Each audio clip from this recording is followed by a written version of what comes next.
Hello students, this is Lashmi's Learning App. Welcome back students. Let's keep learning. ഞാൻ ഇന്ന് വന്നിരിക്കുന്നത് മലയാളത്തിലെ ഒരു ഉപന്യാസമായിട്ടാണ്.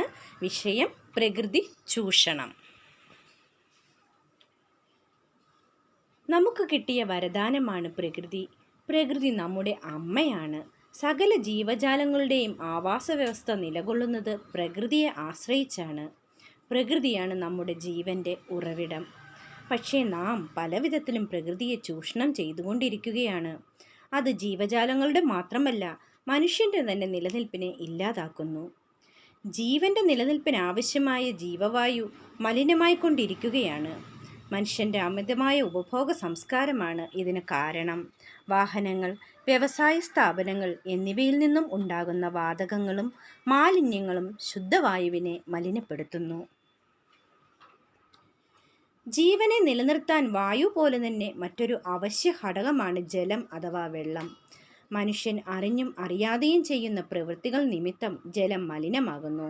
ഫാക്ടറികളിൽ നിന്നും ഉള്ള മാലിന്യം, വീടുകളിൽ നിന്നുമുള്ള മാലിന്യം, പ്ലാസ്റ്റിക് മാലിന്യങ്ങൾ എന്നിവയെല്ലാം ജലസ്രോതസ്സുകളിൽ എത്തുന്നത് കാരണം അവ ജലത്തിൻ്റെ ശുദ്ധത ഇല്ലാതാക്കുകയും ജലജീവികൾക്ക് വംശനാശ ഭീഷണിക്ക് ഇടയാക്കുകയും ചെയ്യുന്നു.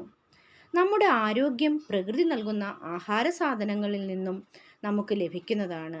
എന്നാൽ കൃഷിസ്ഥലങ്ങൾ നശിപ്പിച്ചും കീടനാശിനികൾ അമിതമായി ഉപയോഗിച്ചും കെട്ടിടങ്ങൾ നിർമ്മിച്ചും നമ്മുടെ ശുദ്ധമായ മണ്ണിനെ മലിനപ്പെടുത്തി അതിൻ്റെ ഫലപുഷ്ടി ഇല്ലാതാക്കുകയാണ് ചെയ്യുന്നത്.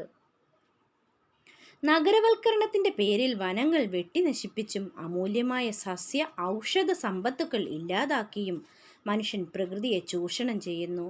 കെട്ടിട നിർമ്മാണത്തിനായി നാം വനം നശിപ്പിച്ചും പാറകൾ പൊട്ടിച്ചും കുഴികൾ നികത്തിയും മലയിടിച്ചും പ്രകൃതിയെ ചൂഷണം ചെയ്യുന്നു. ബോംബുകളുടെയും അണുശക്തി വസ്തുക്കളുടെയും പ്രയോഗം മനുഷ്യൻ നടത്തുന്ന മറ്റൊരു പ്രധാനപ്പെട്ട പ്രകൃതി ചൂഷണമാണ്. ഇവ മനുഷ്യരാശിയെ തന്നെയും ഇല്ലാതാക്കും. പ്രകൃതിയെ ഇത്തരത്തിൽ ചൂഷണം ചെയ്യുകയാണെങ്കിൽ വൈകാതെ തന്നെ അത് നമ്മെ സർവനാശത്തിലേക്ക് നയിക്കും. ആയതിനാൽ നമ്മുടെ നിലനിൽപ്പിന് പ്രകൃതി ഉണ്ടായേ തീരൂ എന്ന തിരിച്ചറിവ് മനുഷ്യനുണ്ടാകണം. ഒരു മരമെങ്കിലും വച്ചു പിടിപ്പിച്ചുകൊണ്ട് പുതുതലമുറ പ്രകൃതിയെ സ്നേഹിക്കുകയും സംരക്ഷിക്കുകയും വേണം. നന്ദി.